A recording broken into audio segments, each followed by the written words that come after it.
അമ്മയുടെ ഗർഭം മുതൽ മുടന്തനായ ഒരു വ്യക്തിയെ അപ്പോസ്തലപ്രവൃത്തിയുടെ പുസ്തകം 3-ാം അധ്യായത്തിൽ നമുക്ക് കാണുവാൻ സാധിക്കുന്നുണ്ട്. നമ്മളവിടെ വായിക്കുന്നു, അവനെ ദിനം പ്രതി ദൈവാലയ ഗോപുരത്തിങ്കിൽ കൊണ്ടുപോയി ഇരുത്താറുണ്ടായിരുന്നു. മറ്റൊരു വിവർത്തനത്തിൽ നമ്മളിങ്ങനെയാണ് വായിക്കുന്നത്, അവനെ കിടത്താറുണ്ടായിരുന്നു എന്ന് വായിക്കുന്നു. എന്ന് പറഞ്ഞാൽ അവൻ ഒരിക്കലും നടക്കുന്നത് അവിടെ ആരും കണ്ടിട്ടില്ല, അവൻ നിൽക്കുന്നത് അവിടെ ആരും കണ്ടിട്ടില്ല.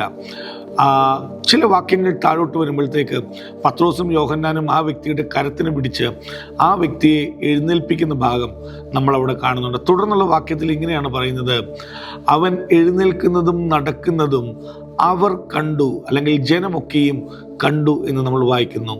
ഇന്നലെ ഇരിക്കുന്നവരായി കണ്ടവർ, ഇന്നലെ കിടക്കുന്നവനായിട്ട് കണ്ടവർ ഒക്കെ ഇന്നവർ നടക്കുന്നതായിട്ട്, അവൻ എഴുന്നേറ്റ് നിൽക്കുന്നതായിട്ട് കാണുന്നു. എന്നെ കേൾക്കുന്ന ശ്രോതാക്കളോട് ഞാൻ പറയട്ടെ, ഇന്നലകളിൽ നിങ്ങളെ കുറേ ആളുകൾ ഇരുത്തി കളഞ്ഞിട്ടുണ്ടായിരിക്കാം, ഇന്നലകളിൽ കുറേ ആളുകൾ കിടത്തി കളഞ്ഞിട്ടുണ്ടായിരിക്കാം. അവരുടെയൊക്കെ ആഗ്രഹം നിങ്ങളൊരിക്കലും എഴുന്നേറ്റ് നടക്കരുതെന്നാണ്, നിങ്ങളെ കൊണ്ട് ലാഭം ഉണ്ടാക്കുക എന്നുള്ളതാണ്, നിങ്ങളെയും കൊണ്ട് അവർക്ക് മെച്ചമുണ്ടാക്കുക എന്നുള്ളതാണ്. എന്നാൽ നിങ്ങളെ കൊണ്ട് ലാഭം ആഗ്രഹിക്കാത്തൊരു ദൈവമുണ്ട്, നിങ്ങളെ സ്വന്തം രക്തത്താൽ വിലയ്ക്ക് വാങ്ങിയൊരു ദൈവമുണ്ട്.